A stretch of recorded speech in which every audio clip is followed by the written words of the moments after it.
Hello, sir. Good to see you. Good to see you, कैसे हो Salman sir? sir. Fine, fine. Thank you for inviting us, sir, Thank you. and thank you for this opportunity. Yeah, same on the part of mine. हाँ, so I sir, ये लेकिन हम अच्छा, gulf studies का student है, अच्छा, अच्छा, तो काफ़ी दिन से इसके ऊपर हम ओके, रिसर्च कर रहे हाँ, हाँ, हैं लार्जली गल्फ स्टेट्स। जैसे कि देखिए जनरली कन्फ्यूजन होता है गल्फ और गल्फ स्टेट्स के बारे में, ये पहले मैं क्लियर कर देना करना चाहता हूँ कि गल्फ स्टेट्स के अंदर आपका होता है ईरान होता है, इराक होता है, फिर जीसीसी स्टेट्स होते हैं जैसे कि सऊदी अरबिया हो गया, कुवैत हो गया, कतार हो गया, यूनाइटेड अरब एमिरेट्स हो गया, बहरीन हो गया, ओमान हो गया।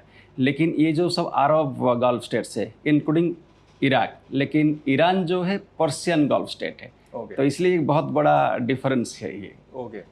सर एक इस इंटरेस्टिंग चीज़ इसमें ये भी होती है कि हम हिंदुस्तान के लोग हैं, वो अमेरिका से या यूरोप से सीख के इस एरिया को मिडल ईस्ट बोलते हैं, बल्कि हमारे से ये पड़ता वेस्ट एशिया में है। तो ये मिडल ईस्ट वेस्ट एशिया का क्या सीन है? देखिए वेस्ट एशिया जो है हम इंडियन स्ट्रेटेजिक थिंकर्स यूज करते हैं। एक्चुअली मिडिल ईस्ट जो है कॉलोनियल टर्म है, आप सुने होंगे अल्फ्रेड महान, एक्चुअली वो इसको इन्वेंट किए थे, द टर्म वो कॉइन किए थे। लेकिन हम लोग जो है कॉलोनियल टर्म को यूज़ करते हैं ग्लोबल कॉन्टेक्स्ट में, आज भी वो कॉलोनियल टर्म जो है मिडिल ईस्ट यूज होता है ग्लोबल कॉन्टेक्स्ट में। लेकिन इंडियन कॉन्टेक्स्ट में हम वेस्ट एशिया लिखते हैं, तो इसीलिए हमारा जो सेंटर भी जवाहरलाल नेहरू यूनिवर्सिटी में है वो centre for West Asian studies है, मिडिल ईस्टर्न स्टडीज़ नहीं है। ओके। सो सर ईरान की जब मैं बात करूं तो मेरे को स्टार्टिंग में सबसे पहले याद आती है वहाँ की फिल्में, अब्बास कियारोस्तामी की, और इतनी बढ़िया फिल्में हैं उनके, साथ साथ में माजिद मजीदी की हैं, और वहाँ का जो कल्चर है वो हमसे रिलेट करता है कम्प्लीटली, वो रिजेंबल करता है हमारे कल्चर से, और साथ ही साथ में पर्सिया और वहाँ की लैंग्वेज जो है, और वो खूबसूरत और बड़े फेमस पोइट जो थे, रूमी थे। रूमी है। हाँ, और रूमी के अलावा और भी थे। तो सर फिर अगर हम बात करें हमारे कल्चर और ईरान के कल्चर को देखते हैं, तो उसमें क्या कनेक्टिविटी है, और वहाँ का जो पर्शियन हिस्ट्री है वो कहाँ से फिर स्टार्ट होती है? देखिए आपका हमारा सिविलाइजेशनल कनेक्टिविटी है, आप सुने होंगे दारियस द ग्रेट हाँ, एंड जो अकेमेनिड एम्पायर जो था उसका इंडस वैली सिविलाइजेशन हमारा साथ बहुत कनेक्टिविटी था। इतना भी नहीं है, हमारा जो ग्रेट स्कॉलर्स है, आप देखिए ये जो पर्शियन स्कॉलर्स है आज अल्गोरिदम बोलते हैं, वो अल्ख्वारिज्म से आया है अल्गोरिदम, वो अरबिक में लिखे है लेकिन इज पर्शियन। ओके, इब्न सिन्ना जो पॉलीमाथ थे, साइंस फिलोसफी मेडिसिन जिसके ऊपर उनका रिसर्च है, वो भी पर्शियन है। इसके बाद रूमी का नाम बताए आप, अल घजाली भी है।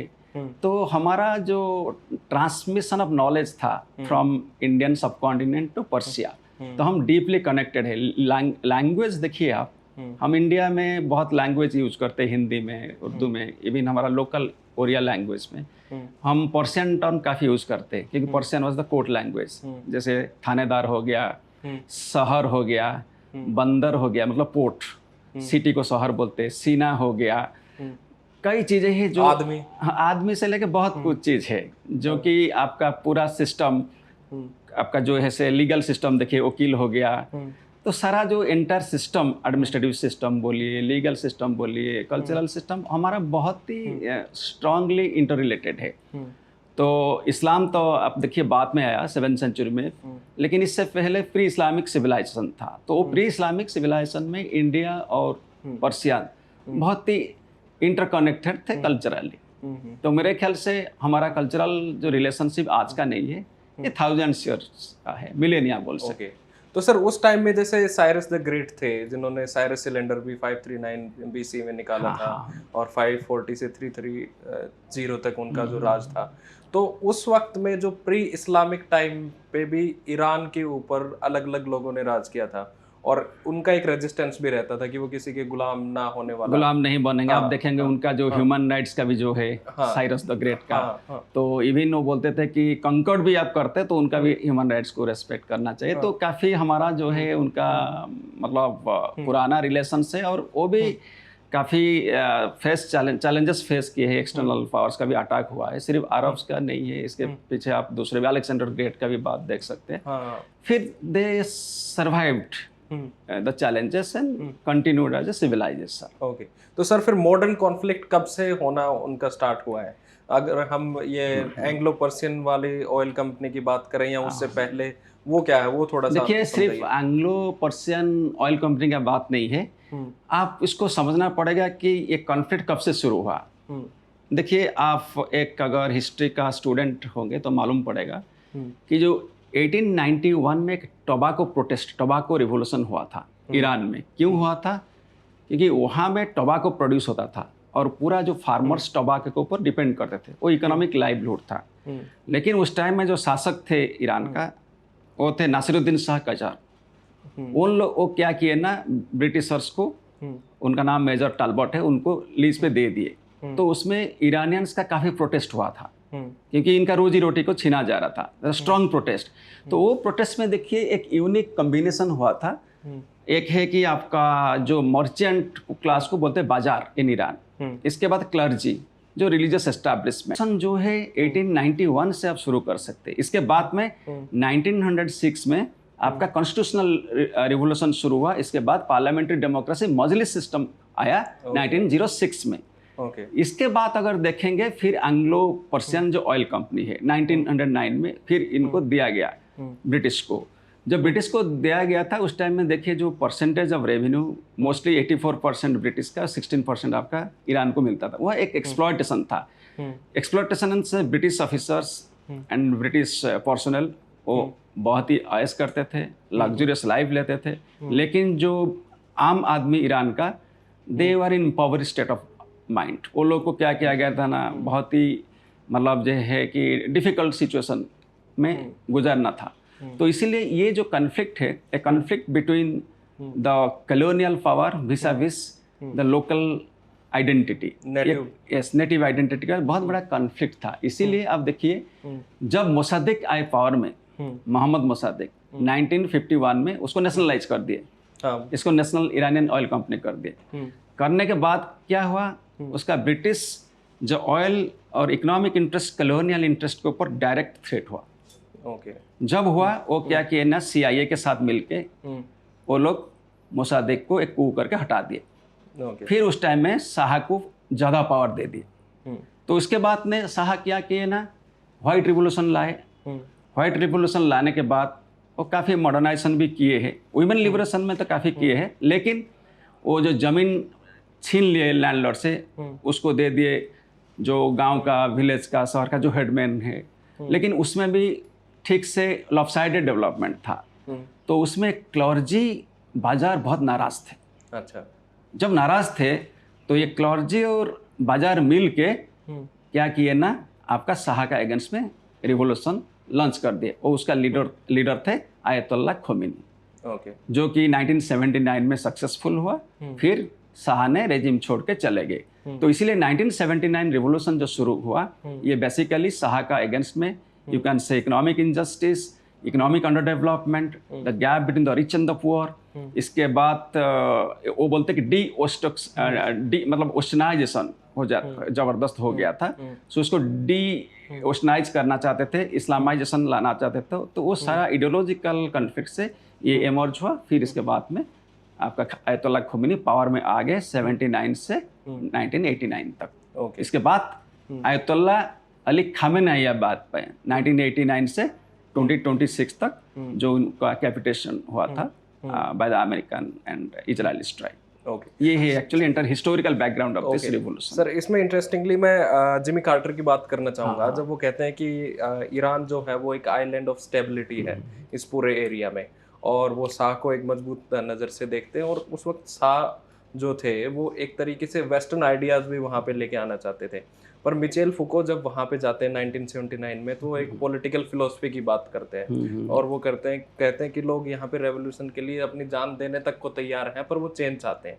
तो वो जो चेंज है उसको आप किस तरीके से देखते हैं? और उसके साथ जो 1953 का जो मोज़देक को हटा के जो रूजेवोल्ट वो CIA एजेंट वहाँ पे आता है, और एक तरीके से वो बेलफोर डिक्लेरेशन जैसा ही सिनारियो है वहाँ पे। तो इस 53 से 79 वाले पीरियड को और आप कैसे देखते हैं, जिसकी वजह से 79 में रेवोल्यूशन हुआ? देखिए, जो आप फुको के बारे में वो बता रहे थे, फुको एक रोमांटिसिज्म का बात हो गया, एक स्पिरिचुअल प्रोजेक्ट हो गए। कहाँ ईरान गए घूमने, देखेंगे क्या एक्चुअली रिवोल्यूशन क्या है। हाँ, वो देखे वहाँ मार्क्सिस्ट भी है, हाँ, इसके बाद लेफ्टिस्ट भी है। Hmm, Marxist in the sense मुजाहिदीन खल को मैं बता रहा हूँ, और कम्युनिस्ट जो है तुदे पार्टी है। हम्म, लिबरल भी है, हम्म, इस्लामिस्ट भी है, इसमें रेडिकल इस्लामिस्ट भी है, लिबरल इस्लामी है। तो बहुत बड़ा ये सोचा कि ये बहुत ही बड़ा इम्पोर्टेंट डायनामिक्स है, हम्म, क्योंकि वेस्टर्न कंट्रीज में जैसे कि मार्क्सियन सेंस में मेटलिस्टिक इंटरप्रिटेशन ऑफ हिस्ट्री था, हम्म, इंडस्ट्रियल रिवोल्यूशन हुआ था, बुर्जुआजी वर्सेस प्रोलेटेरिएट। यहाँ तो एक कोलाइशन ऑफ डिफरेंट ग्रुप्स है, तो इसलिए रोमांटिसिज्म बहुत ज़्यादा हो गया था। उसमें बोले कि ये बहुत बड़ा सक्सेसफुल, लेकिन बाद में आप देखे होंगे जब खोमिनी ने पावर में आ गए, इसके बाद में वो ज़बरदस्त मसाकर किए। 1988 मसाकर का याद होगा, उसमें मुजाहिदीन खल का सारे मेंबर्स को मारे हैं, मैक्सिमम जितना पॉसिबल है। तुदे पार्टी का मेंबर्स को एलिमिनेट किए, लिबरल एलिमेंट्स को भी एलिमिनेट किए। इसके बाद जो भी प्रोटेस्ट कर रहा था रिजीम के अगेंस्ट में, उस सारे लोगों को न्यूट्रलाइज किए। उसके बाद में ये रीथिंकिंग क्या किया कि पॉलिटिकल रोमांटिसिज्म है, क्योंकि कोई भी पॉलिटिकल आइडियोलॉजी आता है इन द इनिशियल स्टेज जो पॉलिटिकल रोमांटिसिज्म में आता है, लेकिन बाद में अथॉरिटेरियनिज्म में उसका ट्रांसफॉर्मेशन होता है। ऐसा क्यों होता है? कम्युनिस्ट रेजिम भी देखिए चाइना में, हाँ, ये होता है बिकॉज ये hegemony of the ruling class जो भी पावर में आ जाता है, वो चाहते हैं कि अपना रेजिम को स्टेबलाइज करने के लिए, स्टेबिलिटी करने। अब देखिए कोई भी कंट्री का देखिए, आप इवन सऊदी अरब देखिए, कुवैत देखिए। सऊदी अरब में कब से 1932 से जब सऊदी अरबिया यूनिफाइड हुआ, उसी दिन से अब्दुल अजीज अल सऊद रेजिम अभी तक है। हाँ, अब जा रहे हैं क्या? और ट्राइब थी वो तो एक, ट्राइब है वो, एक साउथ ट्राइब है। हाँ, ये मास ऑफ पॉपुलर डिस्पेंसेशन नहीं है, जैसे कि सऊदी अरब का मैं बात बता रहा हूँ, उसमें डिफरेंट ट्राइब्स है। आप देखिए हिजाज है, वो प्रोफेट का जो लिंकेजेस है। इसके बाद आपका अल्हासा प्रोविंस है, वह सियाज है। इसके बाद नॉर्दर्न प्रोविंस है। तो there are different tribal groups within Saudi Arabia, लेकिन रूलिंग कौन कर रहा है? Saud dynasty, Saud tribe. उसमें भी फिर डिफरेंट वेराइटीज है। आपका बेनी फैजल ट्राइब है, and there are different groups. इसके बाद कतार का भी देख लीजिए, अल्थानी ग्रुप है। बहरीन में देख लीजिए, अल खलीफा ग्रुप है। ये सारा जो है रेजिम जो देखिए वेस्ट एशिया में, एक ही रेजिम मतलब वो कंटिन्यूअसली चलता रहता है। ओके, ठीक है, ये एक वेरी इंटरेस्टिंग है। तो सब लोग बोलते हैं कि हम, और इनका रेजिम लेजिटिमेसी ड्रॉ होता है इस्लाम से। ओके, एक देखिए मैं बता रहा हूँ सऊदी का। हाँ, सऊदी जो है उनका जो फॉर्मेशन हुआ था 1744 में between Abdul Wahab and Abdul Saud. Abdul Wahab जो थे रिलीजियस थिंकर थे, अब्दुल साउद जो थे एक आपका लीडर थे। तो ये एग्रीमेंट हुआ कि हम आपको पॉलिटिकल सपोर्ट देंगे, आप हमको रिलीजियस सपोर्ट दीजिए। तो इसलिए रिलीजियो पॉलिटिकल अलायंस बोलते हैं। Okay, and they also promoted वहाबी इस्लाम। वहाबी इस्लाम, और वहाबी इस्लाम क्या है ना, इस्लाम इज द टूल। वहाबी इस्लाम का कई इंग्रेडिएंट्स, कई पार्ट्स है, जैसे कि तौहीद, स्ट्रिक्ट मोनोथीइज्म होता है, गॉड और बिलीवर में कोई कनेक्शन। सेकंड होता है तबसुल, you can not pray through any third party. इसके बाद थे जरत अल कुबूर, आप ग्रेवयार्ड नहीं जा सकते। इसके बाद तकलीद, आप ब्लाइंड फॉलो नहीं कर सकते। बिद्दा, आप कोई भी इनोवेशन नहीं कर सकते। और एक है इस्तिहाद, मतलब रीजनिंग इज वेरी लिमिटेड। लेकिन आज मोहम्मद बिन सलमान थोड़ा सा इसको मॉडरेट कर रहा है। लेकिन ये जो इस्लामिक डिस्कोर्स देखेंगे, वहाँ भी discourse basically Hanbali school of Islam, strict conservative form of Islam है। और आप देखिए जो ईरान में हो शिया इस्लाम है, वो इमाम का जुरिस्प्रूडेंस में बिलीव करते हैं, लेकिन रीजनिंग और इस्तिहाद वहाँ ज़्यादा हाँ कॉमन है, लिबरल है। तो उसमें एक लीडरशिप का भी कंपटीशन है, who will lead the Islamic world. तो सर जो 80s की आपने बात करी, वहाँ मास असैसिनेशन होते हैं खमेनी के आने के बाद में, और ईरान और इराक वॉर स्टार्ट होता है। तो ये सब कुछ इस्लामिक होते हुए भी, सब कुछ एक तरीके की चीज़ें होते हुए भी, फिर ईरान और इराक क्यों लड़ रही है? शिया सुन्नी sort of scenario. Iran Iraq लड़ने का ये एक्सटर्नल कॉन्स्पिरेसी भी है। कैसे? इराक की जो शिया डोमिनेटेड स्टेट, शिया 60% है, लेकिन वहाँ का रेजिम जो है सदाम हुसैन थे, सुन्नी थे। तो पर्टिकुलरली जो सुन्नी स्टेट्स है, सऊदी अरबिया वगैरह, क्योंकि इन लोग का ईरान के साथ कॉन्फ्लिक्ट था, वो लोग सोचे कि अगर ईरान में इस्लामिक रिवॉल्यूशन 1979 में हो गया है तो ये लोग कंटिन्यूसली चैलेंजेस थ्रेट्स फेस कर रहे थे। आप एक याद होगा कि जुहैमुन अल उताइबी वो जाके सऊदी अरब में भी सीज किया कर दिए थे मक्का, हम अपने फोर्सेस के तो साथ में। इसीलिए ये लोग थ्रेटन थे, डर पैदा हो गया था। तो उसको कैसे काटेंगे, तो सोचें कि बेस्ट है कि उसको लड़ाओ, दोनों को वार करवाओ दोनों का बीच में। और इन अमेरिकन इंटरेस्ट भी है क्योंकि अमेरिका का एक 2 पिलर पॉलिसी था। 2 पिलर पॉलिसी में सऊदी अरब एंड ईरान दोनों थे। एक पिलर तो चला गया, तो अमेरिका भी देखा कन्वर्जेंस ऑफ इंटरेस्ट है। तो जब कन्वर्जेंस ऑफ इंटरेस्ट हो गया तो उसमें क्या हुआ ना, सऊदी अरेबिया, यूएस ये सब मिल गए और इराक को सारा फंडिंग, सारा हेल्प किए, वो लड़ाई शुरू हो गया। और लड़ाई 1982 अराउंड 88 8 साल, कैन यू इमेजिन। तो उसमें दोनों को लॉस हुआ है। अल्टीमेटली आप देखे होंगे इराक का क्या हल हुआ। तो वार तो कभी सोल्यूशन नहीं है। तो डैमेज किसको हुआ, पूरा इकोनॉमी खत्म हो गया, इंफ्रास्ट्रक्चर डैमेज हुआ, पॉपुलेशन भी कैजुअलिटी हुआ। तो मेरे ख्याल से दोनों सफ़र किए। तो basically it was a game, external game. सुन्नी अरब स्टेट्स, जो जिस स्टेट्स में बता रहा था शुरू से, Saudi Arab, Kuwait, Qatar, United Arab Emirates, Bahrain, भाई ये लोग को सिक्योरिटी चाहिए था, तो देखे इसको लड़ाओ। और एक चीज़ है कि कारण क्या है मैं बता रहा हूँ, सऊदी अरब में जो ईस्टर्न प्रोविंस है वहाँ शिया 15% पॉपुलेशन, सारा जो ऑयल तो वही है। आज का दिन में one of the largest petrochemical complex रास अल तनूरा सऊदी अरब का शिया रीजन में है। अच्छा, तो वो लोग क्या है ना, शिया लोग ऑलवेज अपराइजिंग करते हैं। आपका अरब स्प्रिंग का टाइम में वो लोग सऊदी का अगेंस्ट में अपराइजिंग किए थे। इसके बाद में देखिए कतार का जो रास अल तनूरा है, largest LNG plant in the world. What is that? क्या बोला आपने, समझ नहीं आया। रास अल तनूरा, रास अल तनूरा जो है वर्ल्ड का लार्जेस्ट LNG प्लांट। आज इसीलिए क्यों गैस का प्रॉब्लम, उसी के ऊपर सब डिपेंड करते हैं। बहरीन देखिए, बहरीन में फिफ्थ का हेडक्वार्टर है। बहरीन में पॉपुलेशन शिया का कितना है, 60%। तो एंटायर जो वेस्टर्न पर्शियन गल्फ है उसमें शिया डोमिनेटेड रीजन है। तो इसलिए कहीं ना कहीं डर था कि इमाम खोमेनी अगर आएंगे तो शियाइट को इंस्टिगेट करेंगे मोनार्की का अगेंस्ट में, और ये मोनार्की लोग डिपेंड करते थे यूएसए के ऊपर। तो basically it is a convergence of interest and American factor. तो दोनों। तो सर इसमें इंटरेस्टिंगली जो बात ये है कि वेस्ट का बहुत बड़ा रोल है अरब यूनिटी को ब्रेक करने में और अरब्स को आपस में लड़ाने में अपने इंटरेस्ट के लिए। तो जैसे रियलिस्टिक थ्योरीज होती हैं और कंस्ट्रक्टिव थ्योरीज होती हैं, तो कंस्ट्रक्टिव थ्योरीज उनकी यही है कि ये ईरान जो है अपना न्यूक्लियर पावर बन जाएगा, ये हमारे लिए थ्रेट होगा। इसमें फिर वो रियलिस्टिक थ्योरी देते हैं अपना कि हमारे को एटलीस्ट आपस में थ्रेट है और लोगों से थ्रेट है, तो हम अपना न्यूक्लियर वो बेस बना रहे हैं। तो ये जो कंस्ट्रक्टिव और रियलिस्ट थ्योरीज जो हैं उनका क्या गेम है, असली में वेस्ट का क्या हाथ है और ईरान की का ये पूरा का पूरा सिनारियो क्या है? देखिए, जब रियलिस्ट का थ्योरी का बात आ रहा है, रियलिज्म में क्या होता है ना, basically economic and political dominance, basically hegemony का बात होता है। अब देखिए, अमेरिका रियलिस्ट थ्योरी हर जगह में चाहता है अप्लाई करने के लिए। यहाँ एक realist theory in the sense, यहाँ आज का दिन में जो है अरब, आप अगर कन्फ्लिक्ट देखेंगे अरब वर्सेस पर्शियंस, तो ईरान को ये लोग मानते हैं कि न्यूक्लियर पावर है, मटेरियली सुपीरियर है। So Arabs always under constant threat, क्योंकि न्यूक्लियर वेपन हो जाने में अरब कंट्री का थोड़ा सा क्राइसिस हो जाएगा एग्जिस्टेंस का। इसके बाद तो इजराइल फैक्टर भी है इसमें रियलिस्ट, क्योंकि इजराइल जैसे रियलिस्ट थिंकर्स एनालिसिस करते हैं, Israel is an established power in the sense technological superiority, और Iran is an emerging power. तो इसीलिए रियलिस्ट थिंकर्स आप देखिए, थुसिडिडस हो गए, मर्गेनथाउ हो गए, सारे लोग बोलते थे कि there is a possibility of conflict.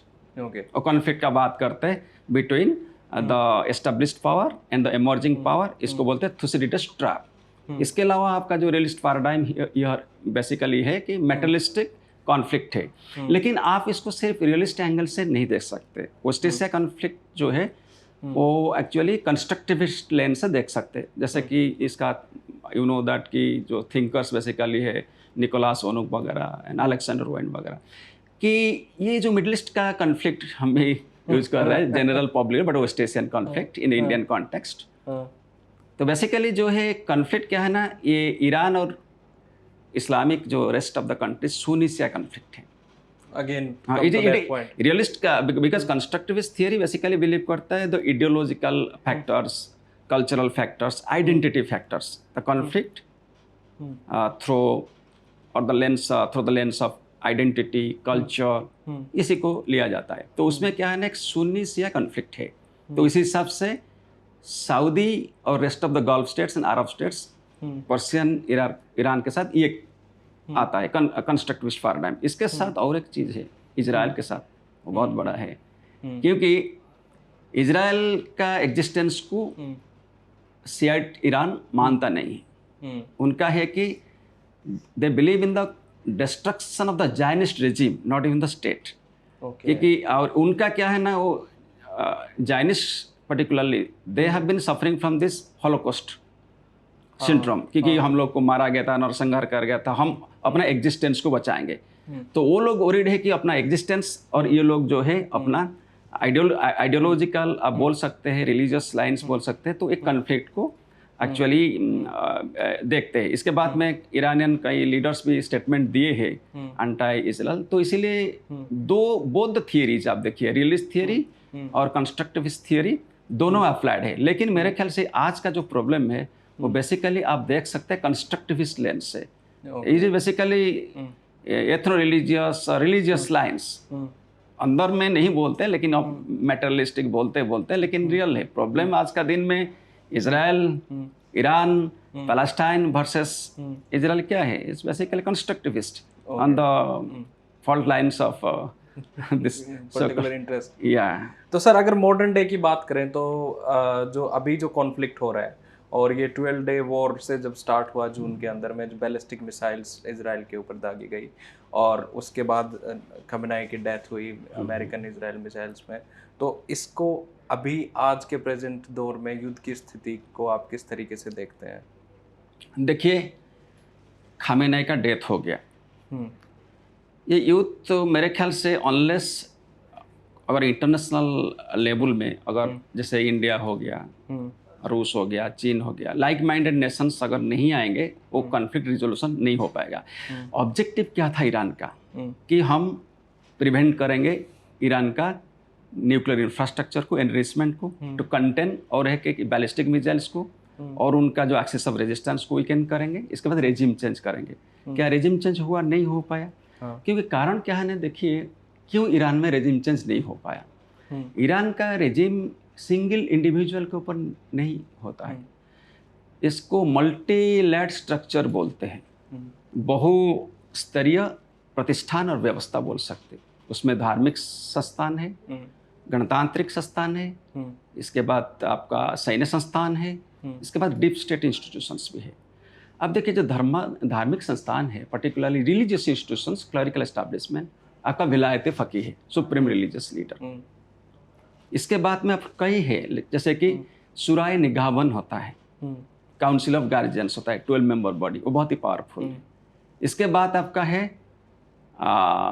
शुराए खुब्रेगान, जो 88 मेंबर बॉडी होता है, जो इलेक्ट करते हैं किसको, सुप्रीम लीडर को, वो भी बहुत पावरफुल है। इसके बाद आपका है मसरत निज़ाम, जो होता है एक्सपीडिएंसी काउंसिल, कोई अगर डिफरेंसेस होगा, इनका काम है रिजॉल्व करना है कॉन्फ्लिक्ट को। तो इसलिए अगर कोई सोचेगा कि एक आदमी चला गया, ऐसा नहीं है।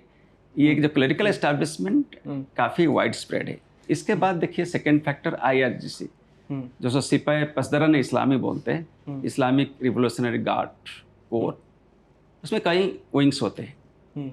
सबसे है कि बैसिज फोर्सेस, बैसिज बहुत ही स्ट्रॉन्ग इंटरनल फोर्सेस होते हैं। उनका काम है टू चेक, प्रोटेस्ट कहीं हो रहा है इसको चेक करना है, और इसके बाद में उनका एक स्ट्रिंजेंट लीगल सिस्टम भी है।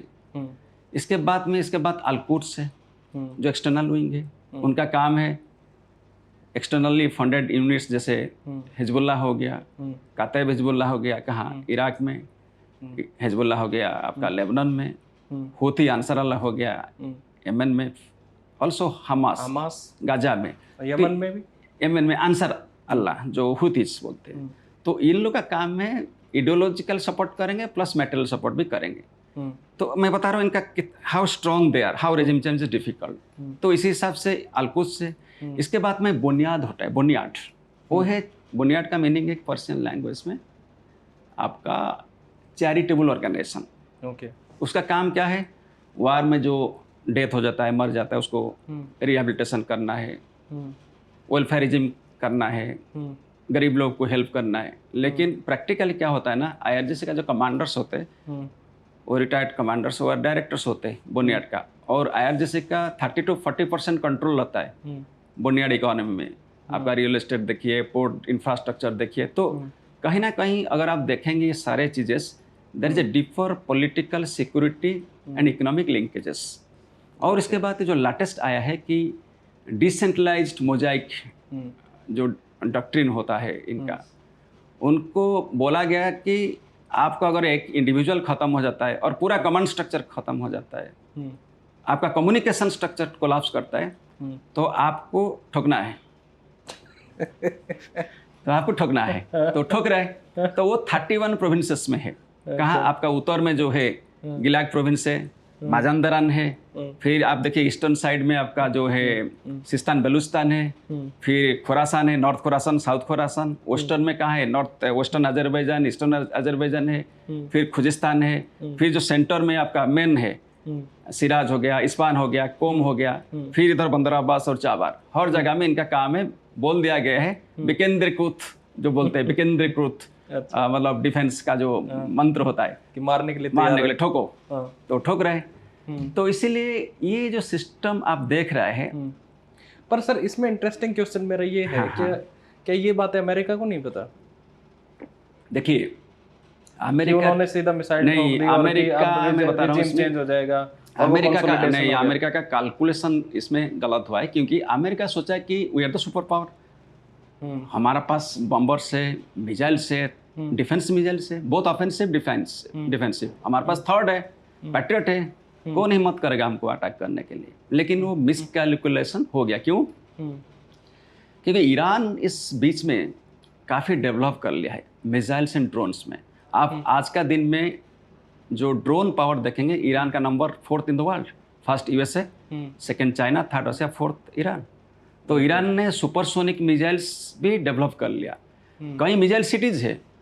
अच्छा। हाँ, उनका जोग्राफिकल टेराइन अब अगर बताएंगे, अमेरिका के लिए बहुत डिफ़िकल्ट है, क्योंकि उनका जो है वेस्टर्न पार्ट है, उसमें आपका है ये जो माउंटेनस रीजन है, और नॉर्दर्न पार्ट में माउंटेनस रीजन है, और इसके बाद इनका डेजर्ट है, दस्ते कबीर एंड दस्ते लूट बोलते, वो बहुत ही डिफ़िकल्ट टेरेन है, वो लूटने वाले हो। तो हाँ, तो इसीलिए आप देखिए ये लोग अगर अमेरिका अगर भी ग्राउंड फोर्स उतारेगा वो फंस जाएंगे। तो इसीलिए उनको जो वार होता है ना, you must have systematic calculation होना चाहिए। वार का ऑब्जेक्टिव क्या है? अभी भी मेरे को ये चीज़, मतलब मैं कन्विंस नहीं हो पा रहा मेरा दिमाग कि अगर कैलकुलेशन, चलो ये कैलकुलेशन उसकी गलत हो गई, क्या उनकी कैलकुलेशन गलत हुई है या ये डोनाल्ड ट्रंप की जिद थी? क्योंकि road to the Washington pass by Tel Aviv,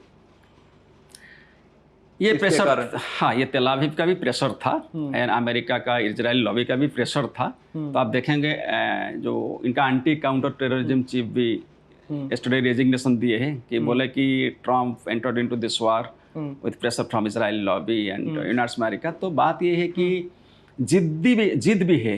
देखिए ट्रम्प जो कर रहा है ना, मादुरो को उठा के ले लिए और बोल रहे हम क्यूबा को ले लेंगे, कनाडा को ले लेंगे, ग्रीनलैंड को ले लेंगे। तो सोचे ये भी ऐसे ही है, इसको भी ले लेंगे। तो इसीलिए इनका मिसकैलकुलेशन हुआ है, और there was pressure, no doubt about it. लेकिन कोई भी प्रेसिडेंट है, स्टेट्समैन है ना, आपको थोड़ा सा कैलकुलेशन करना पड़ेगा, लॉस एंड प्रॉफिट। तो मेरे ख्याल से वही मिसकैलकुलेशन हुआ है। अब क्या हुआ देखिए, अफगानिस्तान में वो लोग तो लौट के आए, इराक में पीस आ गया क्या, लिबिया में आ गया क्या, तो ऑलरेडी वियतनाम से लौट के भी आए हैं। तो इसीलिए अगर आपका पास हिस्टोरिकल एग्जाम्पल्स है तो आपको थोड़ा सा कॉशियसली करना है। ठीक है, देखिए ईरानियन रेजिम भी इतना ठीक नहीं है कि दे आर ऑपरेसिव, हम नहीं ये कर रहे। लेकिन बात है कि अगर आपको रेजिम को चेंज करना है तो इंटरनली होना चाहिए। जब तक इंटरनली पॉलिटिकल डिस्पेंसेशन चेंज नहीं होगा तो एक्सटर्नली वो सक्सेसफुल नहीं होगा। देखिए इंटरनली बात ये है कि कितना लोग रेजिम को अपोज करते। अब 2022 का भी मासा अमीनी का वो प्रोटेस्ट वगैरह देखे होंगे, जेन्युइन प्रोटेस्ट था। लेकिन उसमें क्या है ना, आपका ईरानियन जो रिप्रेसिव स्ट्रक्चर भी है, तो वो लोग इसको ये भी किया, दबा भी दिया।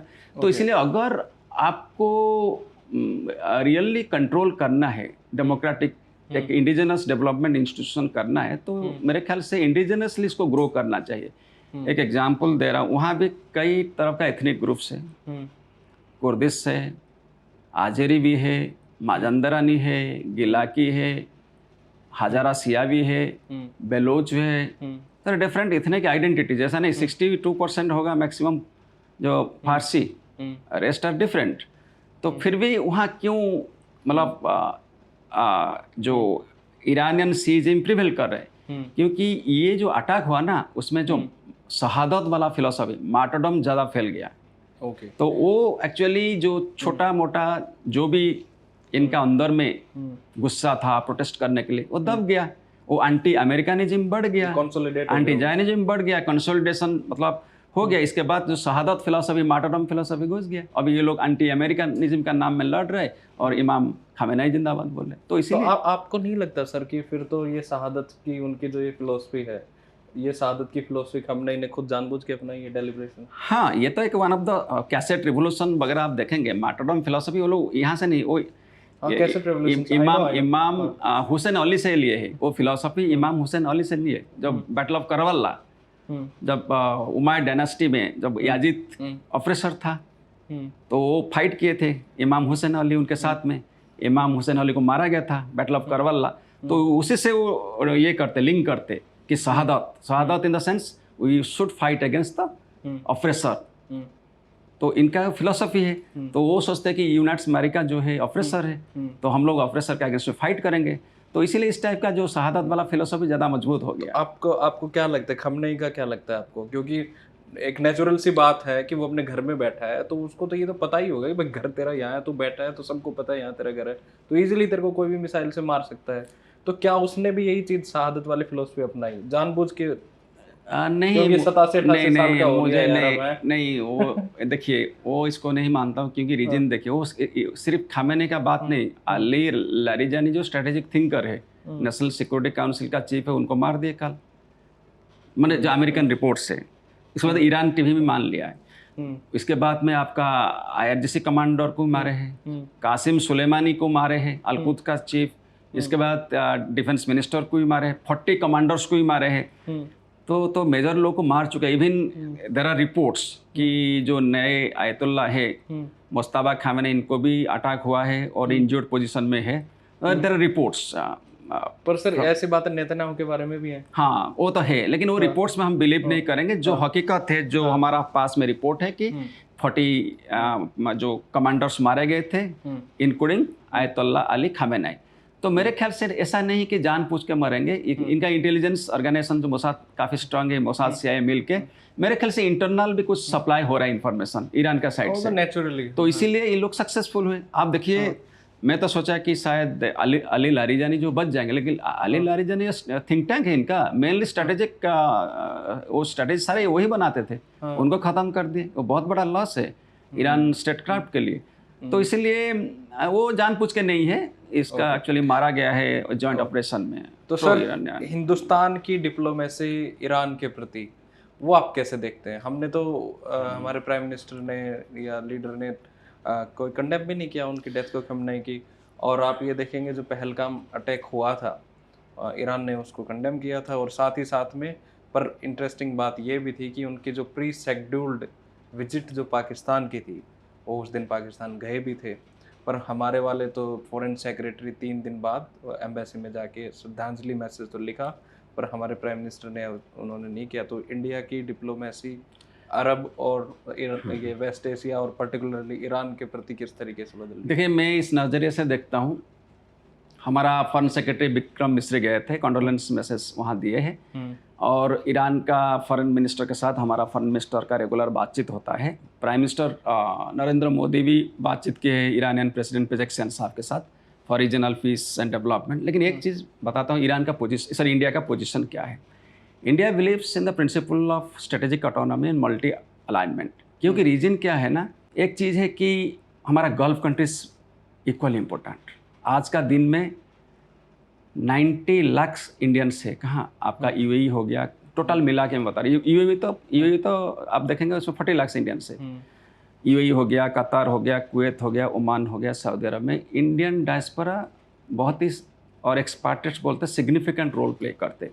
आप वहाँ का भी जितना देखिए, आर्टिफिशियल इंटेलिजेंस हो गया, इनका ऑयल इंडस्ट्री हो गया, इनका सीमेंट इंडस्ट्री हो गया, इसका क्विजिन हो गया, रेस्तोरां हो गया, होटल्स हो गया, सारा इंडियंस ही मैनेज करते।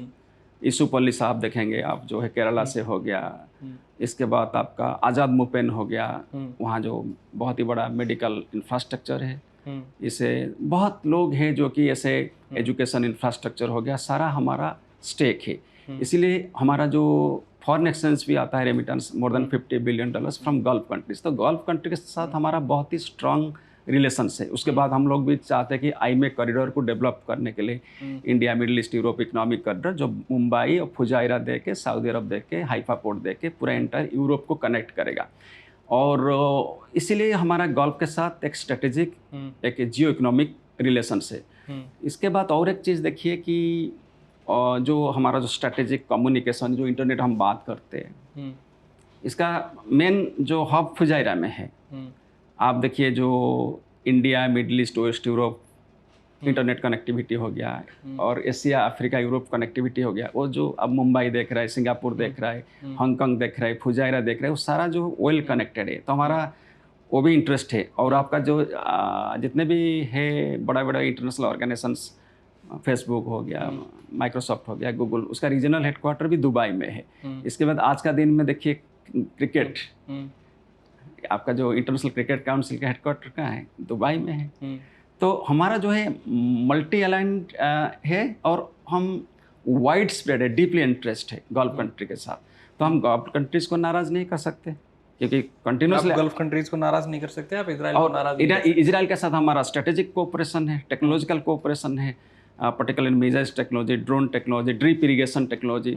तो इसीलिए उनके साथ है। अमेरिका के साथ हमारा तनाव है, फिर भी अमेरिका लार्जेस्ट ट्रेड पार्टनर है। और ईरान भी हमारा ज़रूरत है, क्योंकि सिविलाइजेशनल नेबर है, और चाबहार पोर्ट हमारा इन्वेस्टमेंट है। और ईरान हमको पैसेज कहाँ से देता है? Through Chabahar port to Afghanistan, to Central Asian countries like Tajikistan, Uzbekistan, Kyrgyzstan, Turkmenistan. तो इसीलिए हम एक स्ट्रेटेजिक न्यूट्रलिटी मेंटेन करते हैं। और India the present moment BRICS का भी चेयरपर्सन है। और आप जानते होंगे कि ब्रिक्स का जितने भी मेंबर्स है, अभी ईरान भी मेंबर है, इजिप्ट भी मेंबर है, यूएई भी मेंबर है। तो मेरे ख्याल से ये राइट अपॉर्चुनिटी है। आप देखिए, आपका शायद डेनमार्क का भी प्रेसिडेंट भी बोल चुके हैं कि Iran can play significant role. मेरे ख्याल से ईरान, इंडिया की कैपेबिलिटी है कि India can play significant role, क्योंकि हमारा अच्छा रिलेशन इजराइल के साथ भी है, गल्फ कंट्रीज़ के साथ भी है, ईरान के साथ है। ईरान तो हमारा छोड़ दिया ना, दो अभी रिसेंट जो cylinder tanker ships, particularly Shivalik and Nanda Devi को। तो ईरान इज रेडी, वो बोला है कि हम छोड़ेंगे। ये सही बात है या सिर्फ ये रिपोर्ट्स है? मेरे ख्याल से नहीं, दोनों सही है। आपके ख्याल से? नहीं, मैंने शायद 2 टैंकर्स को छोड़े हैं, बाद में आज पर द रिपोर्ट्स। मेरे को बात समझ नहीं आई आपकी पिछले 5 मिनट की, सच बताऊं तो। देखिए, मैं होनेस्टली आपसे एक बात पूछ लेता हूँ। ठीक है। भारत सरकार ईरान के साथ खड़ी है, इजराइल के साथ खड़ी है, आप मेरे को 2 शब्दों में समझा। देखिए, भारत सरकार किसी के साथ नहीं खड़े हैं, ये हम न्यूट्रलिटी मेंटेन करते हैं। हमारे प्रधानमंत्री तो वॉर से पहले दिन इजराइल में थे। नहीं, वो इजराइल हो सकता है, फॉरेन पॉलिसी का एक इनका इम्पोर्टेंट कुछ विजिट्स होगा, दैट इज डिफरेंट। मेरे ख्याल से भारत सरकार ना इजराइल से एक दिन पहले फॉरेन पॉलिसी विजिट, ये ऐसे हो जाती है? नहीं, एक दिन पहले इनका विजिट तैयार हुआ होगा, बट मेरे ख्याल से जो हम ना इजराइल। खोल के बताइए सर। नहीं, मैं खोल के बता रहा हूँ। हम अभी किसी के साथ नहीं हैं, हम स्ट्रेटेजिक न्यूट्रलिटी मेंटेन करते हैं, स्ट्रेटेजिक न्यूट्रलिटी मेंटेन करते हैं। हम सबके साथ हम कहीं नहीं है, किसी के साथ नहीं है। नहीं है, किसी के साथ नहीं, क्योंकि ये पे भी कर रहे हैं। Sorry to interrupt. हाँ, एक बड़ा खूबसूरत कोट है अंग्रेजी का कि absence is the best form of presence. ये बोल सकते हैं, लेकिन नहीं, मेरे ख्याल से इसको फायदा भी होगा। किसको होगा फायदा? नहीं, उनको फायदा नहीं होगा। डिप्लोमेसी में इन द सेंस, अगर एक स्ट्रेटेजिक न्यूट्रलिटी आप मेंटेन करते तो दैट में करते, अगर करते तो स्ट्रेटेजिक न्यूट्रलिटी मेरे ख्याल से मेंटेन। देखिए, मीडिया में भी आता है क्योंकि कौन किसके साथ क्लोज है और किसके साथ नहीं, that is different issue. But मेरे ख्याल से हमारा अभी भी स्टेक बहुत ही इंपॉर्टेंट है। हमारी स्ट्रेटेजी तो नॉन अलाइनमेंट की रही है। नहीं, हम तो नॉन अलाइनमेंट में बिलीव करते हैं। पर ये तो साइंस तो कुछ और कह रहे हैं, आपके सिग्नल्स एंड साइंस तो कुछ और हैं। नहीं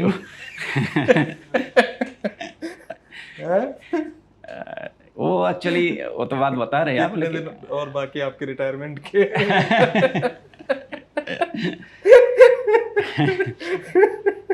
तो नहीं वो सब नहीं है मेरे ख्याल से। चाबार पोर्ट क्यों ले लिया हमसे? नहीं, चाबार पर देखिए, चाबार पोर्ट का जो सैंक्शंस हुआ है, सैंक्शंस का वजह से हम लोग एक्चुअली आगे नहीं बढ़ पा रहे, सैंक्शंस वजह से। तो इसीलिए हम लोग तो अमेरिकन पॉलिसी को अप्रूव नहीं करते। सैंक्शंस हम लोग तो अमेरिकन पॉलिसी को सैंक्शंस नहीं करते। तो चाबार पोर्ट हमारा जरूरी है, हम तो बताया था शुरू से। पर इतनी भारी इन्वेस्टमेंट, कितने डॉलर्स, कितने नहीं, सब millions million, more than $200 million? हाँ, मे बी, हाँ, अराउंड दैट। और उसके बाद भी हमसे तो वो ले लिया जा रहा है। वो ले लिया जा रहा है। उस स्ट्रेटजी को कैसे देखते हैं? हमने इतनी भारी इन्वेस्टमेंट, हमने इतनी डिप्लोमेसी करी, सब कुछ किया, इतने इकोनॉमिक इंटरेस्ट थे हमारे। प्राइम मिनिस्टर ने इलेक्शन से पहले भी एक इंटरव्यू में कहा कि चाबार पोर्ट हमने लिया है। तो वो तो खत्म हो रहा है सिनारियो। नहीं, देखिए, चाबहार पोर्ट का जो अभी सैंक्शंस का वजह से सिर्फ इंडिया का बात नहीं, उसमें जो इंटरनेशनल बैंकिंग इंस्टीट्यूशन से, इंटरनेशनल शिपिंग इंस्टीट्यूशन से, इंश्योरेंस इंस्टीट्यूशन से, उनके लिए भी प्रॉब्लम होगा। तो इवन इफ इंडियन गवर्नमेंट चाहेगा भी पॉसिबल नहीं, क्योंकि जो भी शिपिंग में आएगा उसके ऊपर भी सैंक्शंस होगा। जो भी आपका इंश्योरेंस कंपनी, जो भी स्विस रे हो गया, म्यूनिक रेग हो गया, जो इंश्योरेंस इंश्योरेंस कंपनीज है, उनके ऊपर भी सैंक्शंस लग जाएगा। तो इसीलिए मेरे ख्याल से जो ग्लोबलाइजेशन में जो मार्केट जो है, of course it's interconnected market, लेकिन मेरे ख्याल से डर वहाँ से ज़्यादा है। और इंडियन स्टेट का उसमें ज़्यादा ऑल्टरनेटिव नहीं है, क्योंकि बेसिकली ग्लोबलाइजेशन में प्राइवेट प्लेयर्स ज़्यादा इंपॉर्टेंट रोल प्ले करते हैं। तो मेरे ख्याल से जब शिपिंग शुरू होगा, who will be the main stakeholders? तो स्टेक होल्डर्स ही रेडी नहीं हो रहे हैं। होपफुली मेरे ख्याल से ये वार रिजॉल्व हो जाए। We must rethink how to take over this Chabahar port, because हमारे लिए जरूरी है कि Afghanistan is very important for us.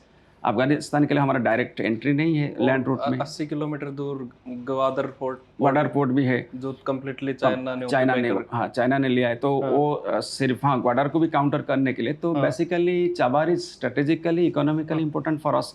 India definitely इसको करेगा, मेरे ख्याल से छोड़ेगा नहीं, क्योंकि हम लोग सैंक्शंस भी कहाँ, मतलब अमेरिका का हम लोग नहीं झुके। सैंक्शन मान नहीं रहे हम? नहीं, पूरा कंप्लीटली कहाँ माने? और 25% और कैसे कंप्लीटली मानेंगे? मतलब नहीं, मेरे ख्याल से आप वन ऑफ द फैक्ट में जो आपको ये बता रहा हूँ कि वो बोले थे रसिया से तेल मत खरीद करो, लेकिन फरवरी 2022 तक हम लोग 20% अराउंड खरीद कर रहे थे रशियन ऑयल। तो अमेरिकन स्पोक्सपर्सन तो कहती है कि India is a very good actor. नहीं, वो ऐसे बोलते हैं। ट्रम्प का स्टेटमेंट कभी चेंज होता है। इनका कोई स्टेबिलिटी नहीं है मेरे ख्याल से। आप ट्रम्प और मोदी जी के रिश्ते के बारे में क्या सोचते हो? और हिंदुस्तान और अमेरिका रिश्ते के बारे में? नहीं, हिंदुस्तान अमेरिका का रिश्ता देखिए, हम एक सोवरेन पावर है, हम कभी नहीं झुकेंगे। पिछले लोग क्यों बने हुए उनके? देखिए, हम कभी दबाव में नहीं आएंगे, क्योंकि ये तो ट्रम्प का, देखिए, ये वार स्ट्रेटेजी गेम्स होता है। अब देखिए, कल ट्रम्प क्या बोला है, नाटो कंट्री के ऊपर बोल दिया कि आप लोग फंसेंगे, आप लोग का बुरा हालत आएगा, सब लोग ज्वाइन कर लो। लेकिन फिर नाटो कंट्री से मना कर दिए। और सबके साथ ऐसे ही करते। और भरभाटेजिम में बहुत धुरंधर है, और इनका कुछ स्टेबिलिटी नहीं है, कुछ सीरियसनेस नहीं है। आज statesman he should be very serious about the international politics. हर जगह में ऐसे ही करते हो। तो इसीलिए मेरे ख्याल से I don't think we are under pressure from United America at all. तो दैट्स योर ओपिनियन? या Okay, an opinion can be opinion. But sir, the thing is this कि Strait of Hormuz. Yes. Hormuz का मतलब क्या होता है? ये palm, खजूर या फिर जोरास्ट्रियन किंग या खजूर, जोरास्ट्रियन, वेरियस टर्मिनोलॉजी है उसके लिए। तो उसको आप किस तरीके से देखते हो पूरा स्ट्रेट ऑफ हॉर्मुज को, कि जिस तरीके से ईरान ने कह रखा कि कोई गुजरेगा हम ठोक देंगे? देखिए, हॉर्मुज स्ट्रेट का ज्योग्राफिकल लोकेशन देखिए, ये नॉर्दर्न पर्शियन गल्फ को गल्फ ऑफ ओमान से लिंक करता है। 33 किलोमीटर चौड़ी है इसका। हॉर्मुज स्ट्रेट जो है स्ट्रेटेजिकली इम्पोर्टेंट है, क्योंकि एक चीज़ है, आपका जो एशियन ऑयल आयात जो होता है, इंडिया का हमारा 60% गैस वहीं से आता है, 55 to 57% ऑयल वहीं से आता है। चाइना के भी 50% आता है, और ईरानियन ऑयल जो 80% वो चाइना जाता है। इसके बाद में अब देखिए, जापान हो गया, साउथ कोरिया हो गया, इसके बाद में आपका सिंगापुर हो गया, ये लोग मैक्सिमम जो ऑयल 70 to 80% ऑफ ऑयल वहीं से आयात करते।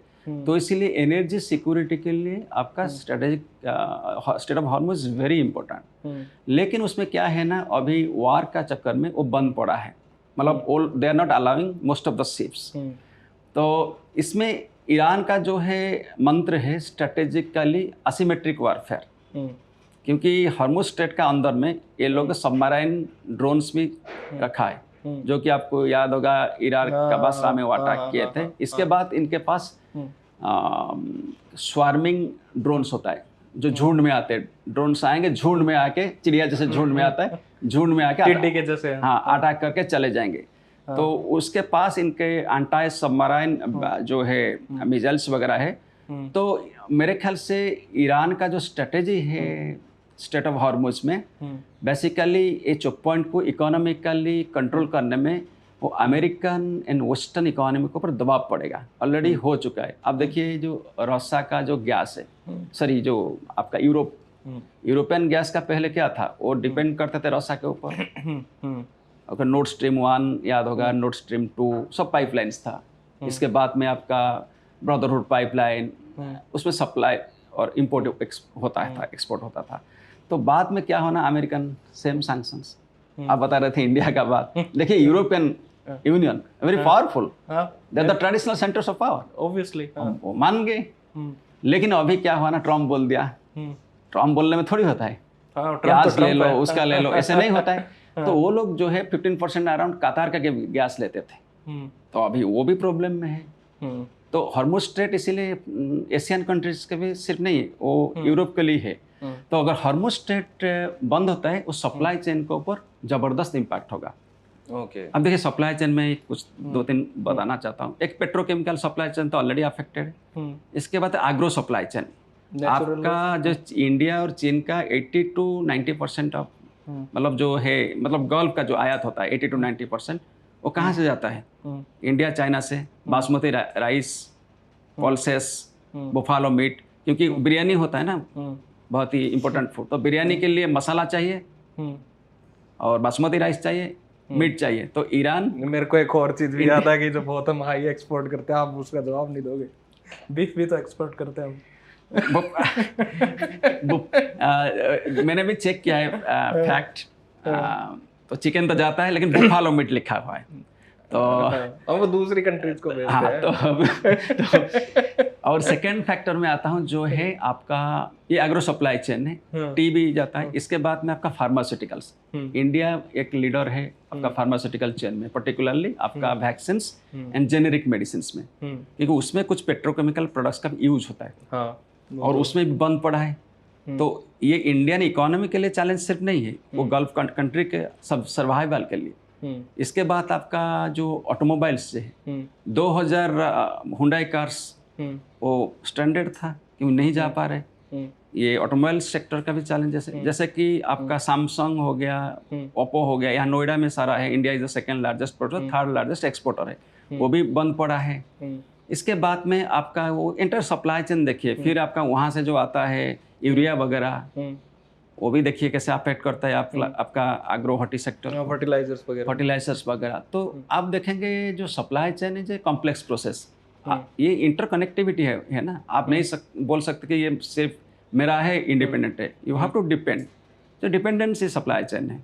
तो इसीलिए क्या है ना, एक क्राइसिस है कि सप्लाई चेन का टूटने का क्राइसिस है। अगर क्राइसिस होगा तो स्टॉक मार्केट अफेक्ट होगा, ऑलरेडी हो चुका है। अब ग्लोबल स्टॉक एक्सचेंज आप देखिए, संघाई स्टॉक एक्सचेंज हो गया, सिंगापुर हो गया, लंदन हो गया, नस्डैक हो गया, दुबई हो गया, मुंबई हो गया, ये सारा गिरावट में जा रहा है। अगर गिरावट में जाएंगे तो क्या होगा, बैंकिंग सेक्टर में लॉस शुरू हो जाएगा, इंडस्ट्री का आपका बैठ जाएगा। इसके बाद में फिर ग्लोबल रिसेशन होगा।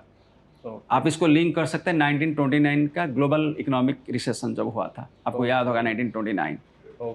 तो उसमें फिर बाउंड्री, टेरिटोरी, ट्रैफिक, सॉवरेनिटी, ये सब चीज़ जो है आप जो बता रहे थे कंस्ट्रक्टिविस्ट पैराडाइम, सब फिर अगेन रिकंस्ट्रक्ट होगा। तो इसीलिए ये ग्लोबल कम्युनिटी के लिए ठीक नहीं है। सो इसलिए पीस एंड डायलॉग का माध्यम से आपको कॉन्फ्लिक्ट को रिजोल्यूशन करना है, कॉन्फ्लिक्ट को।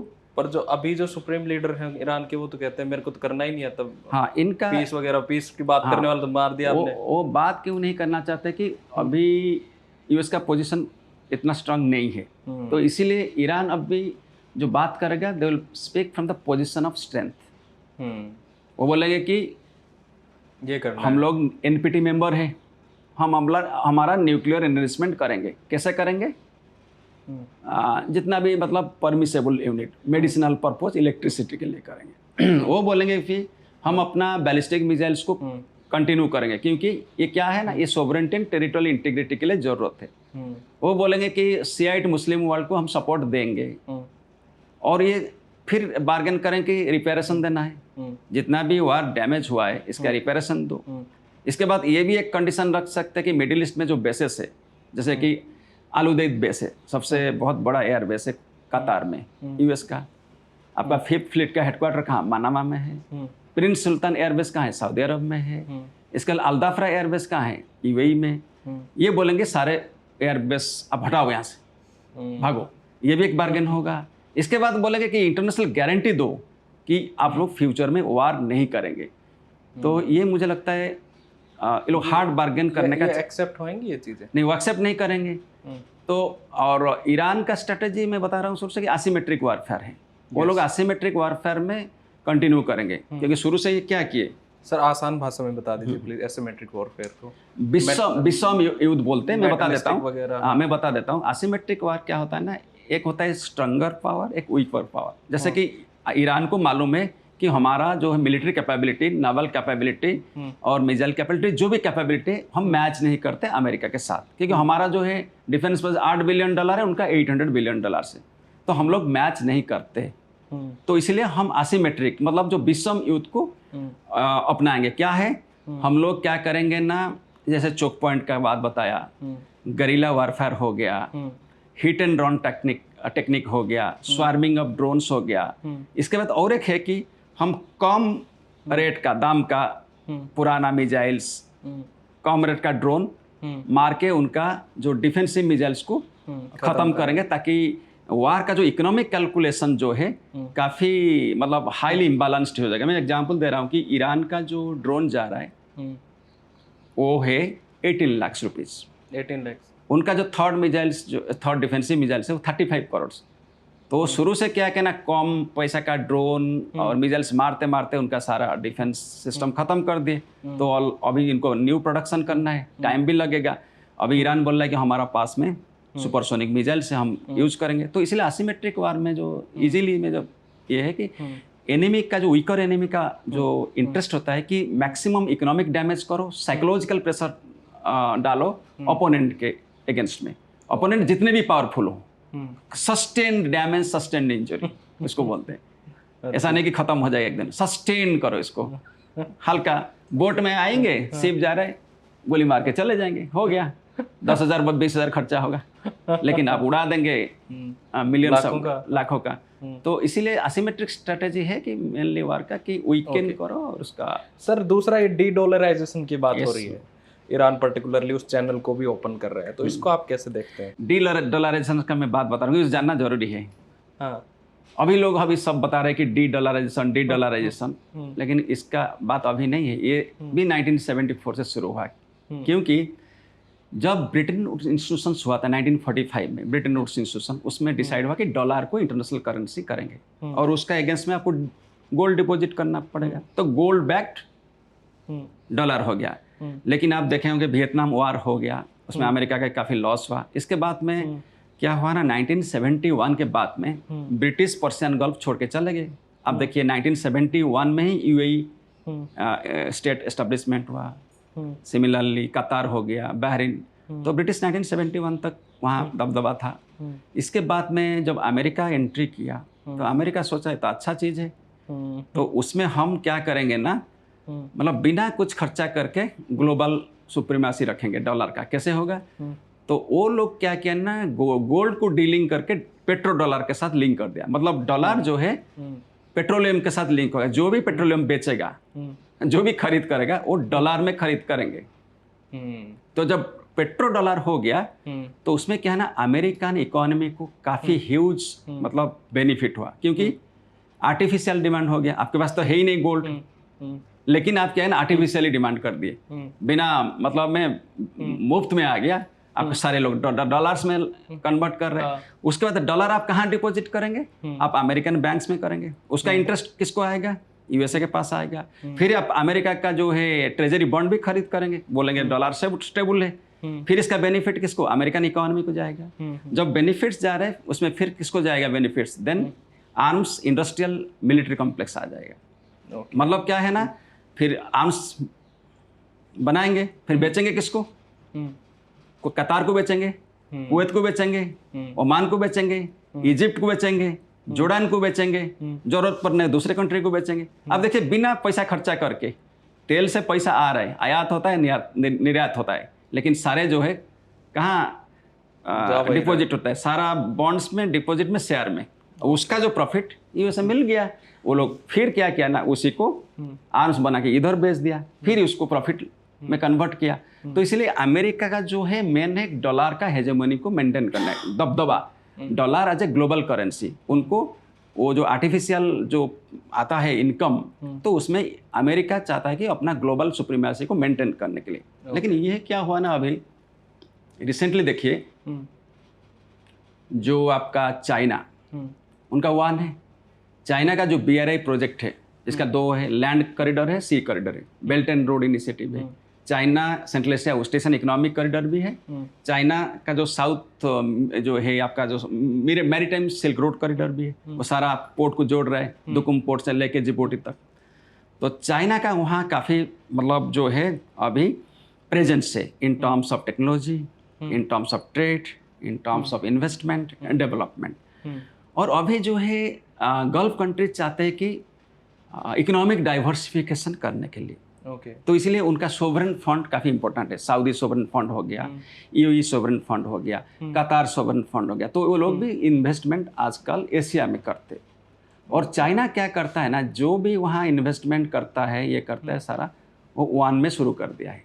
तो अभी there is a threat from yuan, so dollarization versus yuanization, petro dollar versus petro yuan. आप देखेंगे, ये तो भी रिपोर्ट है कि to what extent is true, Iran बोला कि जो वन में ट्रेडिंग करेंगे उसका सेप को हम अलाउ करेंगे। तो it may be report but it may be false और true, but there are some reports from social media websites. तो बात है कि वन का भी यहाँ चल रहा है ट्रेडिंग, वहाँ रूबल का चल रहा है, का रसिया का यूरो चल रहा है। तो अमेरिका देख रहे, अरे ये मिडिल ईस्ट अगर हाथ से चला जाएगा तो हमारा काम खत्म। इसलिए तो मादुरो को अटैक करके वो तेल ले लेना, क्योंकि तेल का सबसे किसके पास ज़्यादा है? 303 बिलियन बैरल्स वेनेजुएला के पास, इसके बाद सऊदी के पास 260 बिलियन बैरल्स, इसके बाद ईरान के पास 209 बिलियन बैरल्स, इसके बाद इराक के पास 140 बिलियन बैरल्स। तो तेल तो यही है भंडार। तो इनका ऑब्जेक्टिव देखिए, अमेरिका का देखिए, इजराइल का ऑब्जेक्टिव जो भी है, अमेरिका का ये वार में ऑब्जेक्टिव है, वो छोड़िए रेजिम चेंज अलग बात है, मेन ऑब्जेक्टिव है रिसोर्स कंट्रोल। ये मेन ऑब्जेक्टिव है, रिसोर्स को कंट्रोल करना है और डॉलर का हेजिमनी को मेंटेन करना है। So resource control, dollar hegemony main focus है, जो कि बहुत लोग बताते नहीं। ये छोड़िए जो है हम एनरिचमेंट खत्म कर देंगे, हम मिसाइल्स को खत्म कर देंगे, रेजिम चेंज हो जाएगा, ये तो कंस्ट्रक्टिव बात है। हाँ, लेकिन मेन ऑब्जेक्टिव है resource control and hegemony of dollar. ये दो चीज़ बहुत इंपॉर्टेंट है। तो इसलिए अमेरिका नहीं चाहता है इसको, ये इसका इम्पोर्टेंस यहाँ लूज करने के लिए। तो इसीलिए ये खेल है। और इसको एक ट्रायंगल जो मैं बता रहा है, रिसोर्स, डॉलर, देन आर्म्स, फिर ग्लोबल। तो सर चाइना तो 90% ऑयल इंपोर्ट करता है ईरान से। यस। और उनको तो वो और भी काफ़ी तरीके से मदद करता है। तो चाइना और रसिया के एंगल को आप किस तरीके से देखते हैं इसमें? देखिए, अभी जो चाइना एंड रसिया का एंगल, चाइना का इंटेलिजेंस जो इंफ्रास्ट्रक्चर पूरा सपोर्ट है किसके लिए? ईरान के लिए। बेदो जो है, GPS जो है, ग्लोबल पोजिशनिंग सिस्टम, जो सैटेलाइट सिस्टम जो अमेरिका का है, चाइना का बेदो है। चाइना इनका जैसे कि एनिमी का ट्रूप्स मूवमेंट हो गया, मिलिट्री इंस्टॉलेशन हो गया, उनका बंकर्स वगैरह हो गया, इसके बाद इनका जो रेडर सिस्टम हो गया, सारा इंफॉर्मेशन चाइना दे रहा है। अच्छा अच्छा। ठीक है, क्योंकि वो स्ट्रेटेजिक इंफॉर्मेशन जो दे रहा है, रॉसा भी दे रहा है और रॉसा भी सपोर्ट कर रहा है, दोनों सपोर्ट कर रहा है ये अभी प्रेजेंटली ईरान को, लेकिन वो डायरेक्टली एंटर नहीं करेंगे क्योंकि China is always a transactional power. तो सुंजो का है ना famous dialogue, win the war without firing a bullet, कभी बुलेट नहीं फायर करना है, मतलब वार जितना है थ्रू अदर मीन्स। तो उनका वही है, ट्रांजैक्शनल पावर है, क्लैंडस्टाइनली करेंगे। तो रसा का थोड़ा सा प्रॉब्लम क्या है ना, वो तो यूक्रेन वार में फंसे हुए, कंस्ट्रेंट्स भी है, लेकिन रसा फिर भी मदद कर रहा है मतलब डिफेंस एंड इंटेलिजेंस स्ट्रक्चर में।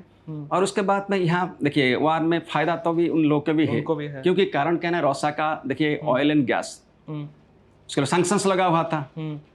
अब वो दोबारा वही आ गई बात। तो आप फिर बोलेंगे कि इंडिया क्यों झुक रहा है, लेकिन सारे कंट्री झुक रहे, यूरोप झुक रहे हैं। तो उसमें क्या है ना, जो तो हम तो विश्वगुरु हैं सर। हाँ, तो जो देखिए जो अभी क्या होगा ना, जो सैंक्शंस अभी हटेगा रशिया को फायदा होगा, क्योंकि Russian economy they will get huge amount of roubles and dollars particularly in this trade. इसके बाद में चाइना को क्या फायदा है ना, चाइना भी अपना आर्म्स भी बेचेगा और चाइना का भी इकोनॉमिक कोलैबोरेशंस भी काफ़ी ज़्यादा रहेगा। तो इसलिए ये दोनों चाहते हैं कि कहीं ना कहीं स्ट्रेटेजिक बेनिफिट्स एंड गेम्स।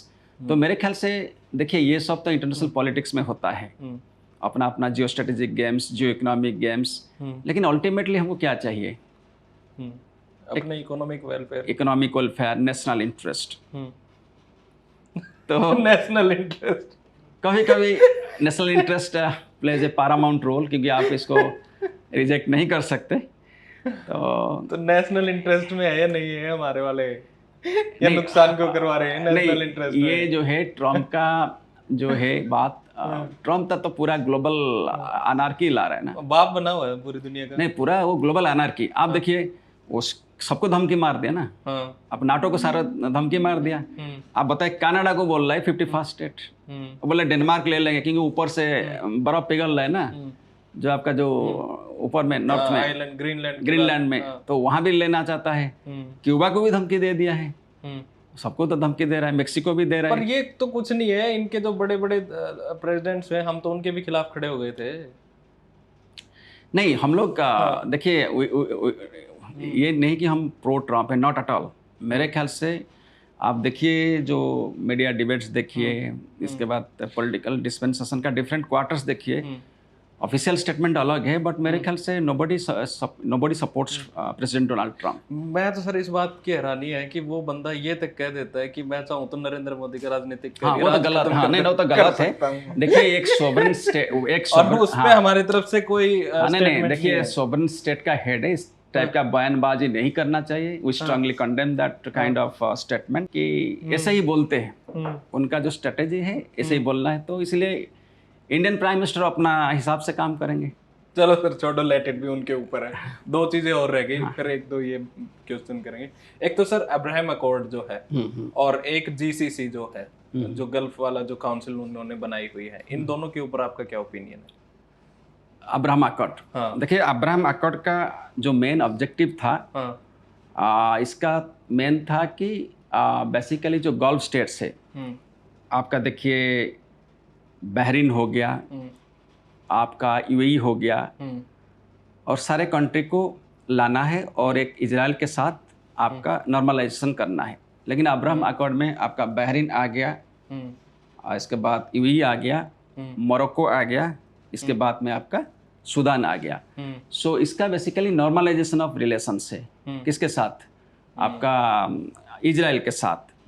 तो जब इजराइल के साथ नॉर्मलाइजेशन का बात हो रहा है, तो उसमें सऊदी अरब थोड़ा सा मतलब ज़्यादा इंटरेस्टेड नहीं है, क्योंकि रीज़न क्या है ना, उसका बेसिकली सऊदी जो है वो सोचते हैं कि हम leader of the Islamic world, custodian of holy place of Mecca and Medina, तो इसीलिए वो लोग अभी नहीं आ रहे। तो अगर सऊदी अरब अब्राहम अकॉर्ड में आ जाता, हो सकता है अरब इजराइल का नॉर्मलाइजेशन हो जाता। तो मेरे ख्याल से ये इसीलिए अभी तक सक्सेसफुल नहीं हो पाया है। अगर सऊदी जब तक नहीं ज्वाइन करेंगे तो मेरे ख्याल से Abraham accord will not be successful. Okay, ये है सीन। और ये जीसीसी जो गल्फ, देखिए गल्फ सिक्योरिटी काउंसिल वाला, ये क्या है? देखिए जीसीसी जो है गल्फ काउंसिल जो स्टेट्स है, गल्फ कोऑपरेशन काउंसिल, ये 1981 में एस्टेब्लिशमेंट हुआ था। इस 6 स्टेट से उसका मेन ऑब्जेक्टिव है कि political, economic, cultural and scientific relations को प्रमोट करना है। तो इसके बाद में आज the present movement gulf states का जो जीसीसी का है, इनका इकोनॉमिक कोऑपरेशन मॉडल्स है, फ्री ट्रेड है, कनेक्टिविटी है, सारे चीज़ है। लेकिन ये वार के बाद आज जीसीसी स्टेट्स सोच रहे हैं कि कैसे वो एक्चुअली उसका जो सिक्योरिटी पैराडाइम को ज़्यादा मजबूत करेंगे। नाउ देयर इज अ री थिंकिंग कि क्या ये अमेरिका के ऊपर बिलीव कर सकते हैं कि अमेरिका के साथ रिलेशन रख सकते हैं, जो डिफेंस पार्टनरशिप है, क्या इनको स्ट्रेटेजिक हेजिंग करना है, चाइना के साथ करना है कि रशिया के साथ करना है। Now they are rethinking. But basically Gulf states का जो है, इसका मेन ऑब्जेक्टिव था कि political, economic and cultural groups, GCC operate करता है as a trading group, as a major economic organisation in the region. लेकिन ये जो आपका जो चैलेंजेस को देखने के बाद लगता है कि जीसीसी स्टेट्स अभी अपना जो स्ट्रेटेजिक और डिफेंसिव रिलेशंस को भी आगे सोच सकते हैं। ओके, हाँ, आप लोगों में से पूछना चाहोगे कुछ? नहीं आर्यन? सर मैं ये सोच रहा था एक्चुअली, जैसे जो ओरिएंटलिज्म वाली थ्योरी वगैरह है, मैं वो पढ़ रहा था जैसे थीसिस की जो रीडिंग लोलिता इंतकाम, और उसका एक क्रिटिक है एक तरीके से हामिद अब्बासी का, कि मतलब इस तरीके के जो वर्क होते हैं वो एक डिस्कोर्स पैदा करते हैं जिसके थ्रू वेस्ट अपने इंटरवेंशंस या अटैक्स होते हैं इनको जस्टिफाई करते हैं एक तरीके से, और एक कंसेंट भी डेवलप होता है वेस्ट के बीच में। तो आप जो एकेडमिक लिटरेचर है पर्टिकुलरली जो वेस्ट लिखता है मिडिल ईस्ट पे या वेस्ट एशिया पे, उसको कैसे देखते हैं एक लेजिटिमेसी ड्रॉ करने में, पर्टिकुलरली वहाँ के जो डेमोक्रेटिक सिस्टम? देखिए, जो डिबेट है ओरिएंटलिज्म वर्सेस ऑक्सीडेंटलिज्म, ओरिएंटल्स को हम लोग जो ऑक्सीडेंटल फिलोसोफर्स है, जो वेस्टर्न फिलोसोफर्स बैकवर्ड सोचते हैं कि डेमोक्रेटाइजेशन नहीं है, ह्यूमन राइट्स का वायोलेशन है एंड इकोनॉमिक डेवलपमेंट नहीं है। लेकिन ये नैरेटिव डेलिबरेटली क्रिएट किया जाता है हम लोग को एक सेकंड फिडल, एक सेकेंडरी स्टाटस देने के लिए। लेकिन ओरिजिनली आप देखेंगे बेस्ट ऑफ द सिविलाइजेशंस कहाँ से था? ये एशिया में था। आप इंडस वैली सिविलाइजेशन देखिए, आप पर्शियन सिविलाइजेशन देखिए, आप मेसोपोटामियन सिविलाइजेशन देखिए, चाइनीज सिविलाइजेशन देखिए, जो सारा सिविलाइजेशंस यही थे। तो इसीलिए हम तक काफ़ी कंट्रीब्यूट किए हैं ग्लोबल सिविलाइजेशंस के। आपका जीरो हो गया, इसके बाद आपका एस्ट्रोनॉमी हो गया, ठीक है, इसके बाद आपका जो भी बड़े बड़े साइंटिफिक कल्चरल डेवलपमेंट मॉडल्स आया है वो ईस्ट से गया है, नॉट फ्रॉम द वेस्ट। आज भी देखिए power centre has shifted from the west to the east. अब देखिए जो वर्ल्ड इकोनॉमिक ग्रोथ है, मोर देन 50% जो है वो एक्चुअली कौन कंट्रीब्यूट करता है? एशियन कंट्रीज कंट्रीब्यूट करते हैं, more than 50% of the economy. तो इसीलिए ये जो है ये है बेसिकली जंडिस्ट आय में वेस्टर्न थिंकर्स देखते हैं वेरी लिमिटेड स्पेस में, बेसिकली वेस्टर्न पैराडाइम को हमारे ऊपर इम्पोज करने के लिए एंड उनका हेजेमोनी मेंटेन करने के लिए। लेकिन जो डिस्कोर्स एंड लिटरेचर अभी चेंजेस भी आ रहा है, जैसे कि democratisation debates on gender and different space in the literature. तो इंडिजिनस आइडेंटिटी, कल्चरल स्टडीज़ भी काफ़ी अभी इम्पोर्टेंस मिल रहा है, और वो सब स्टडी मेरे ख्याल से एशियन कॉन्टेक्स्ट में बहुत ही यूज़फुल है। जैसे एडवर्ड सैयद का आप ओरिएंटलिज्म पढ़े होंगे, एडवर्ड सैयद इसके ऊपर, नोआम चॉम्स्की हो गए, तो काफ़ी बड़े बड़े मिशेल फूको हो गए। तो वो लोग they are also critic of western models and philosophy. कई लोग हैं उसमें, even the philosophers like Ilan Pappe, the critical thinkers, many are there. और सर जैसे आपने कहा कि मतलब यूएस का जो मेन ऑब्जेक्टिव है वो एक तो है जैसे रिसोर्स कंट्रोल और दूसरा डॉलर की जो हेजेमनी उसको मेंटेन करना। तो मेरा एक तो ये सवाल है, क्या यूएस मतलब उसमें सक्सेसफुल हो पाएगा उस ऑब्जेक्टिव को फुलफिल करने में जैसा फिलहाल जो कंडीशंस है? और एक दूसरा कि जैसे वर्ल्ड वॉर सेकंड के बाद हम देखते हैं कि जो यूएस का एक और ऑब्जेक्टिव था कि global liberal order, rule based order जिसको मतलब हम बोलते हैं, कि उसको भी कंजर्व करना है क्योंकि वो यूएस के बेनिफिट के लिए था। बट आज हम ट्रम्प की पॉलिसीज देख रहे हैं, आज उनके जो डिसीजंस देख रहे हैं, इंटरवेंशंस देख रहे हैं, उससे तो लग रहा है कि ऐसा कुछ रूल बेस्ड ऑर्डर बचा ही नहीं एक तरीके से, वो बिल्कुल अगेंस्ट जा रहे हैं उसके। तो क्या उसको आप कैसे देखते हैं कि मतलब ग्लोबल रूल बेस्ड ऑर्डर? देखिए, जो global rule based order under challenges, क्योंकि देखिए आप जब वर्ल्ड वॉर 2 के बाद जो भी इंटरनेशनल इंस्टीट्यूशंस हुआ था, IMF हो गया, इंटरनेशनल मॉनिटरी फंड हो गया, वर्ल्ड बैंक हो गया, there are number of institutions, वो basically in the immediate period में अमेरिकन इंटरेस्ट को प्रोटेक्ट करते थे। लेकिन आज का डेट में आप देखिए यूएस इज विड्रॉइंग। एक ग्लोबल अगर सुप्रीम पावर आप बताएंगे, आपका ग्लोबल रिस्पॉन्सिबिलिटी होता है। अगर आप पब्लिक गुड्स नहीं प्रोवाइड करते then there is Kindleberger trap, मतलब when a global power does not meet up the global responsibilities तो क्राइसिस होता है, वो ट्रैप होता है, उसको किंडलबर्गर ट्रैप बोलते हैं। तो आज किंडलबर्गर ट्रैप है, क्योंकि अभी देखिए आप क्लाइमेट कॉन्फ्रेंस से निकल गए, WHO से निकल गए, तो हेल्थ हो गया, क्लाइमेट हो गया, ये सब बहुत ही इंपॉर्टेंट ग्लोबल कॉमन्स का बात है। तो अगर आप ग्लोबल ऑर्गेनाइजेशन से निकल जाएंगे, who will take care of this? आपका climate change, energy, human rights, health. तो मेरे ख्याल से ये सीरियस क्राइसिस अभी तो ग्लोबल ऑर्डर है ही नहीं, क्योंकि ग्लोबल ऑर्डर में who is really tuning to the global fraternity, global norms and global rules regulations. अभी it is in state of crisis today. और क्या यूएस अपने ऑब्जेक्टिव को नहीं, ऑब्जेक्टिव यूएसए फुलफिल नहीं कर पाएगा। कि रीजन क्या है ना, यूएस का देखिए आप इकोनॉमी अंडर क्राइसिस, यूएस का हेजेमोनी, और US is not accepted by many of the global powers. इनका यू के साथ कन्फ्लिक्ट है, इनका कनाडा के साथ कन्फ्लिक्ट है, इनका इंडिया के साथ, चाइना के साथ, रशिया के साथ, सबके साथ रिलेशनशिप जो है, there are lot of fishers.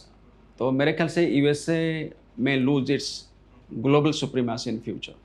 और सर मैं जैसे जो करंट एलपीजी क्राइसिस है एक तरीके से मैं उसके बारे में पढ़ रहा था, तो हमारे पास मतलब स्ट्रेटेजिक क्रूड ऑयल रिजर्व्स हैं अबाउट 2 मंथ्स के लिए, ठीक है, हमारे पास फॉरेक्स रिजर्व्स भी होते हैं। बट जैसे हम पीछे के 1 साल के डेवलपमेंट्स को देखें या ट्रम्प के मतलब जो डिसीजंस देखें, तो ये चांसेस थे कि मतलब ट्रम्प मतलब अमेरिका और इजराइल है वो ईरान पे अटैक कर सकते हैं। तो इंडियन गवर्नमेंट ने मतलब जब हमारी मोर देन 60% डिपेंडेंसी है इंपोर्ट पे और एलपीजी के इंपोर्ट पे, तो तब इंडियन गवर्नमेंट ने कोई डिसीजन ऐसा क्यों नहीं लिया कि जो आज में ये क्राइसिस फेस करने पड़ रहा है? देखिए जब ऑयल का बात है, हमारा पास में 250 मिलियन बैरल्स ऑफ ऑयल है जो कि 50 डेज जा सकता है।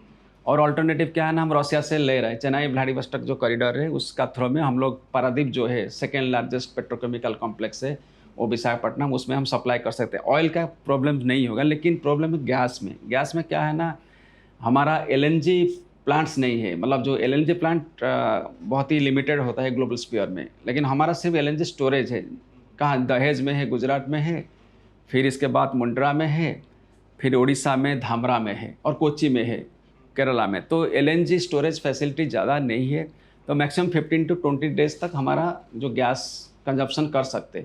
लेकिन बात है कि हम अभी ट्राई कर रहे हैं कि इसको डाइवर्सिफाई करने के लिए, इन द सेंस रसिया से भी लेंगे। ऑस्ट्रेलिया आज का दिन में सबसे second largest exporter of gas है, तो उससे भी ले सकते। लेकिन बात है कि ये एक ग्लोबल क्राइसिस है, तो एनर्जी का जो आप देखेंगे गैस का, मुझे नहीं लगता इतना जल्दी प्रॉब्लम रिजोल्यूशन होगा। हमको अल्टरनेटिव मोड्स में जाना पड़ेगा, इलेक्ट्रिक हीटर्स वगैरह, सोलर कुकर्स वगैरह, and simultaneously we will try our diplomacy to prevail so that we can continue to mismanagement नहीं है मतलब इंडिया के एक तरीके से कि मतलब स्ट्रेटेजिक रिजर्व्स क्या नहीं, स्ट्रेटेजिक रिजर्व हमको बढ़ाना है, क्योंकि रीजन क्या है ना, हम we need to have as many as gas storage facilities, जो एलएनजी स्टोरेज फैसिलिटी, क्योंकि प्लांट हमारा नहीं बनता है, वो कतार में बनता है जैसे। लेकिन ऑयल के लिए इतना क्राइसिस नहीं है, I am very much clear about this, but LNG के लिए देयर इज सम प्रॉब्लम। हाँ, मतलब जैसे हम देखते हैं कि खामेनी की डेथ को मतलब इंडिया ने कंडेम नहीं किया, चाइना, रशिया, उन्होंने सब पाकिस्तान ने किया, पर चलो हम वो बोलते हैं कि हमारे नेशनल इंटरेस्ट में के बेसिस पे हमने डिसीजन लिया। बट सर जैसे जो इंडियन ओशियन में पर्टिकुलरली श्रीलंकन कोस्ट के पास जो IRIS देना जो नेवल शिप थी जो एक नेवल इवेंट के लिए आई थी विशाखापट्टनम, और वो वापस आ रही थी और यूएस उस पे टॉर्पेडो अटैक करता है और उसको डिस्ट्रॉय कर देता है, तो उस सिचुएशन में भी क्या हमें कोई स्टैंड नहीं ले सकते? क्या कोई हम कंडेम नहीं कर सकते? देखिए वहाँ पे भी वही जो नेशनल इंटरेस्ट जो मतलब एक तरीके से एक टर्म है, इसकी कोई डेफिनेशन नहीं है जिसका आप अप्लाई कर दो नहीं कर दो। नहीं देखिए जो वही आ जाता है। नहीं सही बात है। जो IRIS देना जो है एक्चुअली उसका जो विशाखापट्टनम में गेस्ट होके आए थे, वो लोग नावल प्रैक्टिस किए थे, फिर उसको एक्चुअली हिट किया गया था इंटरनेशनल वाटर में, not in the maritime belt और exclusive economic zone of India. 12 nautical miles आपका होता है मैरीटाइम बेल्ट, 200 होता है exclusive economic zone. Sir Indian ocean में भी ना बचाएंगे तो फिर किस नहीं चीज के वो लिए नहीं, शुरू है नहीं, हम? लेकिन हम लोग बचा है, हम लोग रिफ्यूज दिया है, सेकंड आईआरएस जो है कोची में रिफ्यूज दिया है, और 183 जो कैडेट्स को हम लोग ने रिफ्यूज दिया है। और तो फिर तो उनको तो बोलोगे कि मत जाओ, वो ठोक देंगे उस साइड। नहीं वो हम किया है, उसके बाद हमने इसको रिफ्यूज भी दिया है, हम शेल्टर भी दिया है। तो देखिए कभी कभी इंटरनेशनल पॉलिटिक्स में स्ट्रेटेजी मेंटेन करता है, इंटरनेशनल वाटर में हुआ है, हो सकता है इंडियन वाटर्स में होने में we would have protected, but at least we gave safe passage and refused to another Iranian ship. Okay. I saved precious life of 183 crew members. More. More. हाँ, एक दो कैसे और पूछना है। जैसे सर मतलब हम देखते हैं इंडिपेंडेंस के बाद में हमारे जो फॉरेन पॉलिसी थी उसका एक अंडरलाइन बेसिस था नॉन अलाइनमेंट कि हम अलाइन नहीं करेंगे, और फिर मतलब हम 90s के बाद देखते हैं कि एक स्ट्रेटेजिक ऑटोनॉमी की हम अपने इकोनॉमिक इंटरेस्ट, नेशनल इंटरेस्ट के बेसिस पे डिसीजन लेंगे। आज वो अंडरलाइन बेसिस कुछ है या फिर मतलब हम उसी को बोलते हैं कि स्ट्रेटेजिक ऑटोनॉमी है? नहीं, we have been following the policy of non-alignment from the period of our independence when Jawaharlal Nehru mooted this idea, but still we are following it in the sense वही strategic autonomy में बोलूँगा वही है, क्योंकि not taking side with any power. जब मतलब एक improbable collision था कि जहाँ पे लिबरल्स भी थे, मार्क्सिस्ट भी थे, रिलीजियस पीपल भी थे, और जो मतलब साथ के खिलाफ था। और हम देखते हैं कि अभी थोड़े दिन पहले प्रोटेस्ट हुआ था ईरान में, जब मतलब खमेनी के अगेंस्ट भी प्रोटेस्ट हुआ था। तो मैं ये पूछना चाह रहा था कि जैसे आप बताते हो कि जो ईरान का एक जो एक स्ट्रक्चर है वो एक मल्टी लेयर्ड स्ट्रक्चर है, वहाँ पे ऐसा नहीं है कि किसी इंडिविजुअल के पास सारी पावर है। तो मतलब आज के टाइम पे ऐसा कोई इंटरनल रेवोल्यूशन वहाँ पे सक्सेसफुल हो सकता है ईरान में? देखिए रिवोल्यूशन डिफ़िकल्ट क्यों है? ईरान का रिवोल्यूशन स्ट्रक्चर आप देखेंगे सिंस 1892, वो क्लर्जी और बाज़ार मर्चेंट दोनों मिल के वो लोग रिवोल्ट करते थे, जो कि आपको 1892 में देखा गया था और 1979 में भी मिला था। लेकिन ये जो रिवोल्यूशन है उसमें बाज़ार वाज डिससेटिस्फाइड, क्योंकि ईरान का रियल काफ़ी इन्फ्लेटेड था, तो बाज़ार वाज हाईली डिससेटिस्फाइड। लेकिन इसके बाद में क्या हुआ ना, आपका जो क्लर्जी क्लास है वो प्रो एस्टेब्लिशमेंट हो गए। डिफरेंस ये है। तो क्लर्जी साथ में अगर आ जाते तो वो क्या करते ना, पॉपुलर मास अपील को इकट्ठा करते। मतलब क्लर्जी जो है पार्ट ऑफ द एस्टेब्लिशमेंट है, तो बाज़ार जो अकेला पड़ गया है। और जो माइनर एथनिक नेशनलिटीज़ है, कुर्दिश हो गया, आज़री हो गया, बेलोच हो गया, इन लोग का हिम्मत नहीं है to fight against Basij forces जो है इनका इंटरनल जो मशीनरी है। तो मेरे ख्याल से अभी it is very difficult actually to bring any change in the regime. मतलब पॉपुलरली इंस्पायर्ड डेमोक्रेटिक रिवोल्यूशन अभी थोड़ा इतना पॉसिबल नहीं, एंटी अमेरिकनिज्म ज़्यादा बढ़ गया है। तो sorted. Okay sir, then thank you so much for being thank you Aditya ji. Thank you so much. काफ़ी अच्छी और बहुत फ्लो में आपने बातें बताई एक स्टोरी के जैसे, और काफ़ी अच्छा लगा। Thank you. और आपकी शुक्रिया, और आते रहेंगे आपके पास। ओके।